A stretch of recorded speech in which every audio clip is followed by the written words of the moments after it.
What does different mean, friends? The dictionary says distinct, separate, not the same, out of the ordinary, unusual. Ought not God followers, friends, then need to be different? Ought not we be distinct, separate, not the same, out of the ordinary, unusual? God has always desired that his people be set apart, that they be distinguishing mark upon them, that they be different. When the Hebrews crossed the Jordan to occupy the promised land, God marked them through an act called circumcision. God said to Joshua, "Make flint knives and circumcise the Israelite men again." Joshua chapter 5 verse 2. Circumcision was an outward sign of an inward obedience. It was a physical act wrought with spiritual meaning. It was a very important means of marking their identity as the people of God. It revealed the covenant relationship that God had with his people. Joshua set aside a whole day to perform a mass circumcision, and God was very pleased, friends. God adopted this ancient rite to show that his people were consecrated and dedicated to him. It was his way of marking his people to show that they were holy people.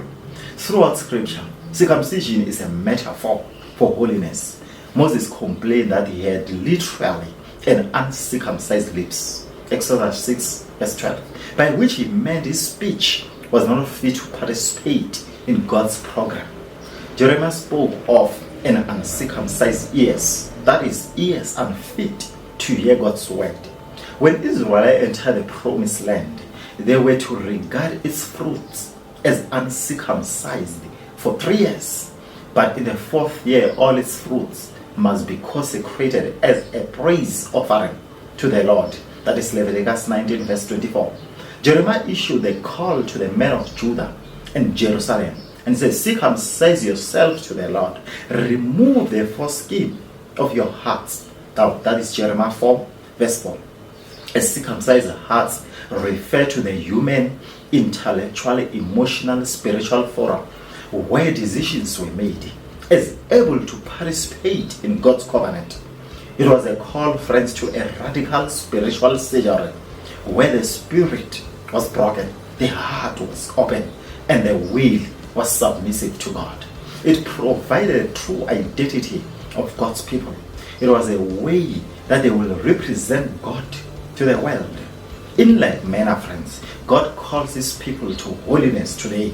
A holy person is not an old person, but a distinct person. A holy person has a quality about their life that is separate, friends. Their present lifestyle is not only different from the past lifestyle, but is different from the lifestyle of the unbelievers around them. They are real, genuine, authentic. They represent the likeness of Jesus Christ to a watching world. The Apostle Peter wrote, "You also are to be a holy people in all your conduct, for it is written, 'Be holy, for as I am holy.'" 1 Peter chapter 1, 15 to 16. Let yourself be pulled into a way of life shaped by God's life, friends. A life of energetic and blazing with holiness. We have been commanded to live a holy life, energetic, blazing with holiness. Someone once said, friends, we may choose a married life or a single life, but it is not left to us to choose whether or not we live a holy life. Holiness, to be different, is not an option, it is mandatory. It is what marks us as God's followers. Wait just a minute, someone will say, this holiness thing is just a little bit too much for me. The problem is that we don't want to be different. And why is that? Because we feel conformity. We don't want to stand out of the crowd. We wear the same style of clothes. We talk similarly like the rest of the world. We conform to the in things. What we fear most in life is being different. We have become an assembly line society. We are terrified of being set apart. And furthermore, we don't like the idea of holiness because we think it communicates an attitude and display the actions that have become known as a holier than thou attitude, a man-made term. We disdain a spirituality and behavior that puts one on a pedestal as being better than the rest. Now, Jesus despised this mentality and morality in the Pharisees, and we agree with him, and thus we misunderstand what it means to be holy.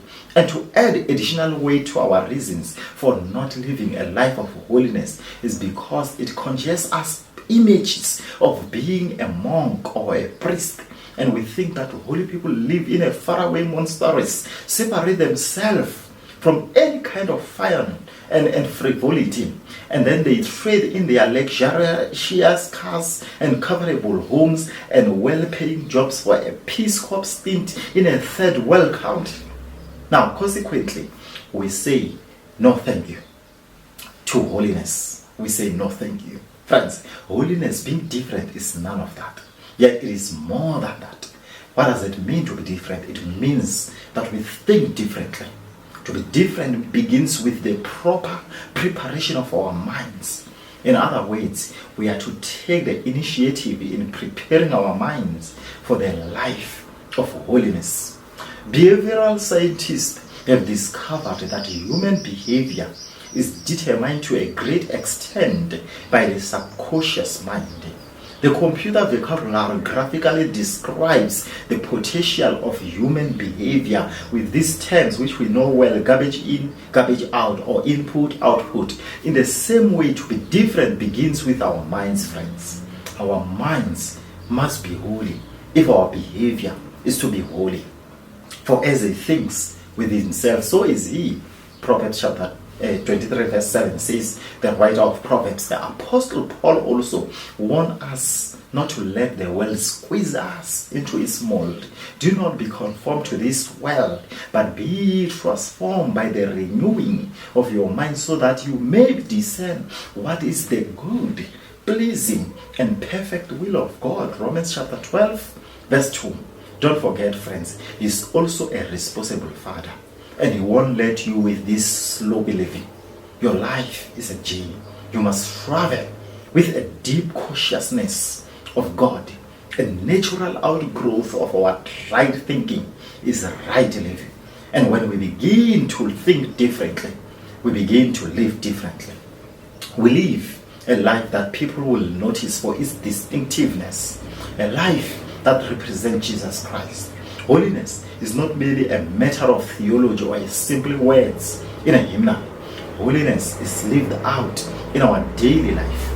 The serene, silent beauty of holy life is the most powerful influence in the world, next to the might of the Spirit of God. Once we begin to think differently, we live differently, then we love differently. Love sets us apart. Love is the display of holiness. Love is the litmus test for Christian. It is not just any kind of love. It is a sincere love. It is genuine, authentic, like God's love for us. Our motive is not to get, friends, but to give. Deep love. It is intense, fervent. It means to love with all of our strength. Christian love is not a feeling. It is a matter of the will. Pure love. It is spotless, clean. Men speak romantically about loving from the heart, but God speaks realistically about loving from pure heart. This is the same kind of love Jesus talked about when he said, by this all people will know that ye are my disciple if you have love for one another, or if you love one another. John 13 verse 35. Love one another sincerely, deeply, and purely, and people will know that you are different. They will know that you are the followers of Christ. Friends, in the first century, pagan went to report on an early church movement. He visited a compound where Christians were living together. He intended to write something bad, give a bad report. Instead, he wrote, behold, how they love one another. When we start thinking differently, it leads to us living differently, which leads to us loving differently, which leads to us talking differently. The words we use reveal most obviously if we are different or not. We live in a world that uses words to put people down and tear people up. God followers use words to build people up.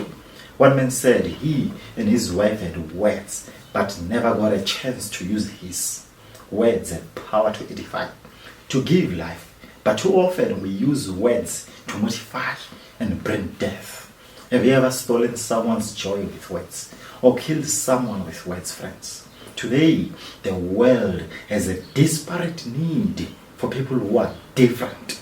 There is a mark about their life that sets them apart, friends. Living such a way, like circumcision, will not be easy. In fact, at times it will be painful, but it will make a difference. Let me tell you about a certain young lady. Authentic Christian had poisoned her perspective on faith. The church she had grown up in had been confusing. People said one thing but did another. They appeared very spiritual in public but were abusive in private. What they said and what they did never fit. When she finally returned to church, she needed gentleness. She needed to be able to ask questions. She needed respect.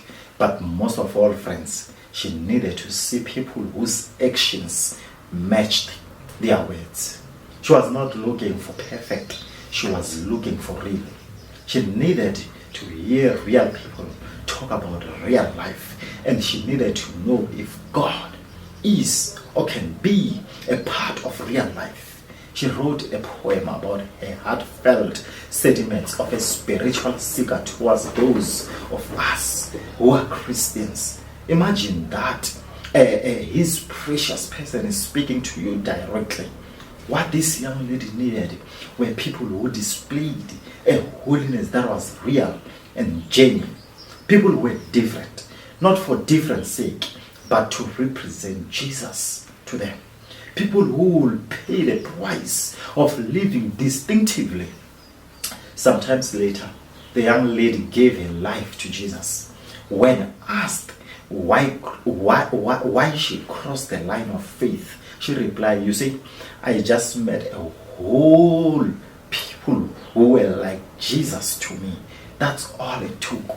We needed people who will be Jesus at the office. We need people who will be Jesus in the Congress, in the society, in the classroom, at home. We need people who will be different. People who will live a vibrant faith even though the rest of the society think they are different." One does not get that kind of faith except through a personal relationship with Jesus Christ.